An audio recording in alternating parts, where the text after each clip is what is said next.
नमस्कार दोस्तों, स्वागत है आपका आज की बेहद बड़ी और ताजा खबरों में। दोस्तों आज की इस वीडियो में जानेंगे आज की महत्वपूर्ण और ताजा खबरों के बारे में। तो दोस्तों वीडियो में आगे बढ़े उससे पहले आपसे एक छोटी सी विनती है कि इस वीडियो को लाइक और शेयर जरूर कर दीजिएगा, साथ ही हमारे चैनल को भी सब्सक्राइब कर लीजिएगा। वहीं पर दोस्तों वीडियो में आगे बढ़े उससे पहले आपके जनरल नॉलेज में वृद्धि के लिए आपसे एक प्रश्न पूछना चाहते हैं। आज आपको कमेंट करके बताना है कि नरेंद्र मोदी गुजरात के अंदर कितनी बार मुख्यमंत्री के पद पर रहे थे। जी हां, कमेंट करके कितनी बार रहे थे ये जरूर बताइएगा। तो चलिए दोस्तों एक एक करके सभी बड़ी खबरों के बारे में विस्तार से जानते हैं। पहली खबर, सरकार की चेतावनी, टोल टैक्स का पूरा भुगतान नहीं करने वालों का फास्टैग और बैंक खाता होगा सीज। जी हां दोस्तों, फास्टैग तकनीक से न सिर्फ सरकार का राजस्व तेजी से बढ़ा है बल्कि देश भर के टोल प्लाजा पर यातायात जाम की समस्या कम हो रही है। लेकिन मानव रहित टोल व्यवस्था का बेजा फायदा उठाकर व्यावसायिक वाहनों द्वारा कम टोल टैक्स का भुगतान करने की शिकायतें लगातार आ रही है। ऐसे वाहन चालक सावधान हो जाए क्योंकि सरकार ने उनके फास्टैग और बैंक खाता सील करने की कार्रवाई शुरू कर दी है। सड़क परिवहन व राजमार्ग मंत्रालय के एक वरिष्ठ अधिकारी ने बताया कि सभी प्रकार की निजी कारों के लिए बैंगनी रंग फास्टैग दिया जाता है। चलिए दोस्तों जानते हैं अगली खबर। दुनिया के अंदर हर साल बर्बाद हो जाता है 93 लाख टन से ज्यादा खाना। भारत में जानिए कितना हो रहा है बर्बाद। जी हां दोस्तों, दुनिया भर में खाने की बेइंतहा बर्बादी हो रही है। संयुक्त राष्ट्र की एक रिपोर्ट के मुताबिक बीते साल दुनिया में अनुमानित 93.10 करोड़ टन खाना बर्बाद हो गया, जो वैश्विक स्तर पर कुल खाने का 17% है। इस रिपोर्ट में कहा गया है कि भारतीय घरों में हर साल करीब 6.87 करोड़ टन खाना बर्बाद हो जाता है, यानी कि हर भारतीय कम से कम 50 किलो खाना बर्बाद कर देता है। संयुक्त राष्ट्र पर्यावरण कार्यक्रम की ओर से तैयार खाने की बर्बादी के सूचकांक की रिपोर्ट 2021 के मुताबिक इतना खाना घरों, खुदरा दुकानों, रेस्तरां समेत खान पान की अन्य जगहों पर बर्बाद हुआ है। चलिए दोस्तों जानते हैं अगली खबर।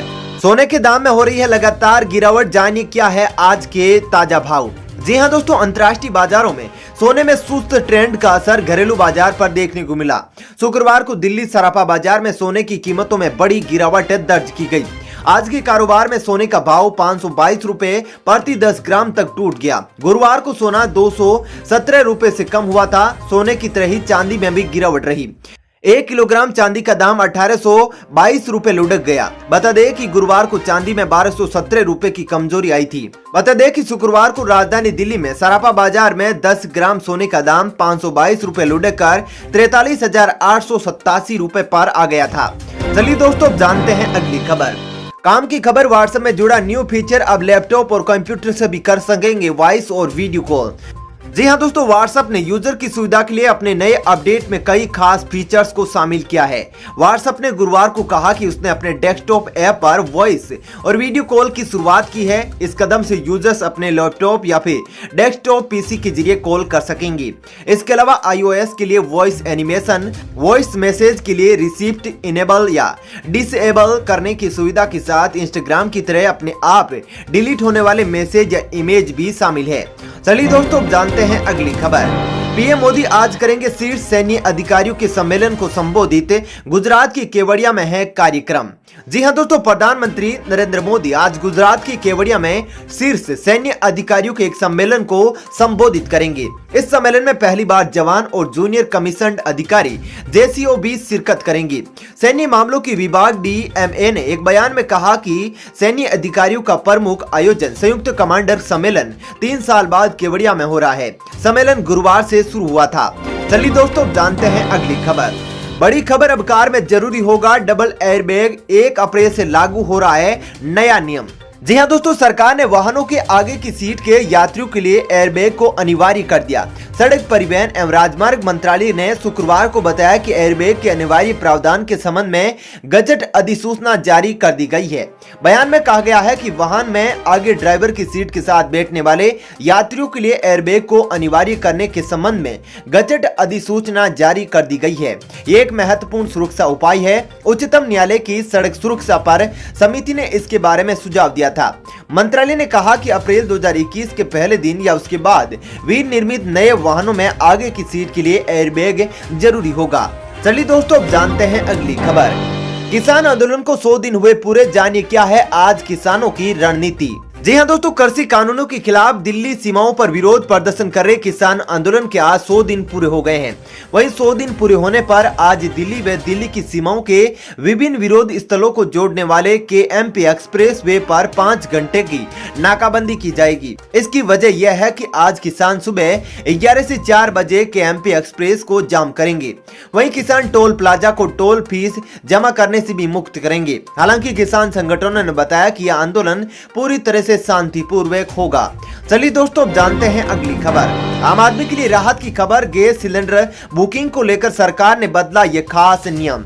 जी हां दोस्तों, अक्सर देखा जाता है कि उपभोक्ता गैस का नंबर लगाता है लेकिन उसे समय पर सिलेंडर नहीं मिल पाता। हमेशा एक डीलर से परेशानी होती है, इसलिए आम आदमी को राहत देने के लिए केंद्र सरकार अब गैस सिलेंडर को लेकर नियम बदल रही है। नए नियम के अनुसार ग्राहक अब किसी एक डीलर के बदले एक साथ 3 डीलर से गैस बुक कर सकेंगे, यानी किसी भी नजदीकी डीलर से गैस प्राप्त कर सकेंगे। एक डीलर का पेज खत्म। इस नियम से ग्राहकों को काफी राहत मिलेगी। ऑयल सेक्रेटरी तरुण कपूर ने कहा कि सरकार रसोई गैस कनेक्शन को कम से कम पहचान दस्तावेजों के साथ और बिना स्थानीय निवास प्रमाण के साथ कनेक्शन देने की योजना भी तैयार कर रही है। चलिए दोस्तों, जानते हैं अगली खबर।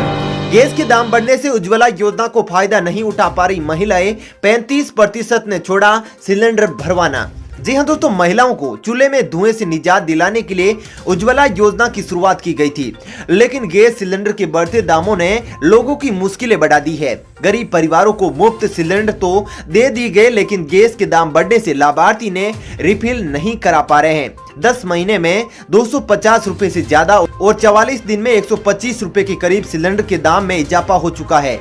सब्सिडी भी बंद होने से राजस्थान में उज्ज्वला योजना के 30 से 35% लाभार्थियों ने फिर सिलेंडर नहीं भरवाया है। चलिए दोस्तों, जानते हैं अगली खबर। 1 अप्रैल से शुरू हो रही है सरल पेंशन योजना, जानिए क्या है इसके फायदे। जी हां दोस्तों, बीमा नियामक इरडा ने देश की बीमा कंपनियों को सरल पेंशन योजना शुरू करने के लिए कहा है। यह योजना इस साल 1 अप्रैल से शुरू होगी। इसके नियम तथा शर्तें बहुत सरल, स्पष्ट तथा अलग अलग सेवा प्रदाता कंपनियों के एक समान होंगी, यानी ग्राहक किसी भी कंपनी से सरल पेंशन योजना का लाभ ले उसे एक जैसी शर्तें मिलेगी।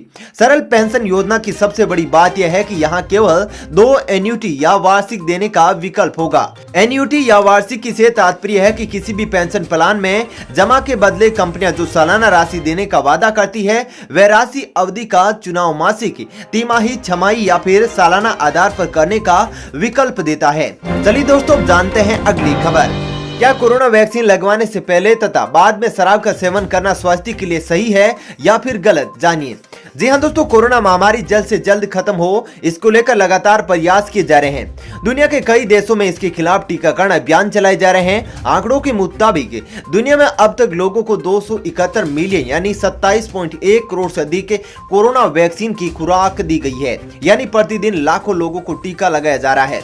अगर आप भी वैक्सीन लेने की सोच रहे हैं तो पहले ये जान ले कि टीका लेने से पहले और उसके बाद किस तरह की सावधानियां बरतनी जरूरी है, क्योंकि अगर आप गलती करेंगे तो कोरोना से बचाने में वैक्सीन आपकी मदद नहीं करेगी।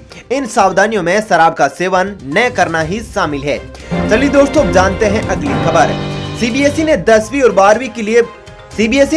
12वीं बोर्ड परीक्षा के लिए जारी की नई डेट शीट, जानिए कब से तारीखों का हुआ है ऐलान। जी हां दोस्तों, केंद्रीय माध्यमिक शिक्षा बोर्ड सीबीएसई ने 10वीं और 12वीं की परीक्षा के लिए एक संशोधित डेट शीट जारी की। सीबीएसई की 10वीं और 12वीं कक्षा की डेट शीट अब सीबीएसई के आधिकारिक वेबसाइट cbse.nic.in पर उपलब्ध है। सीबीएसई ने 10वीं और 12वीं कक्षा के लिए परीक्षा की संशोधित डेट शीट शुक्रवार 5 मार्च को जारी की। छात्रों को नए टाइम टेबल का अनुसरण करने की सलाह दी है। नए डेट शीट के मुताबिक 12वीं की भौतिकी की परीक्षा तारीख में बदलाव किया गया है। यह परीक्षा 13 मई को होने वाली थी, जो अब 8 जून 2021 को होगी। इसके अलावा इतिहास और बैंकिंग परीक्षाओं की तारीखों को भी संशोधित किया गया है। वहीं कक्षा 10 के लिए विज्ञान और गणित की परीक्षाओं की तारीखों में बदलाव किया गया है। साथ ही कक्षा 10 की विज्ञान परीक्षा अब 21 मई को और गणित की परीक्षा 2 जून को होगी। चलिए दोस्तों, जानते हैं अगली खबर। पेट्रोल डीजल की कीमतों में कटौती के लिए सरकार को आगे आना होगा, वित्त मंत्री निर्मला सीतारमण का बयान। जी हां दोस्तों, देश में बढ़ती पेट्रोल और डीजल की मांगों को लेकर वित्त मंत्री निर्मला सीतारमण केंद्र और राज्य सरकारों से अपील की है कि वो मिलकर काम करे तो तेल की कीमतें कम हो सकती है। राजस्थान, मध्य प्रदेश और महाराष्ट्र के कई शहरों में पेट्रोल 100 रुपए पर पहुंच गया है।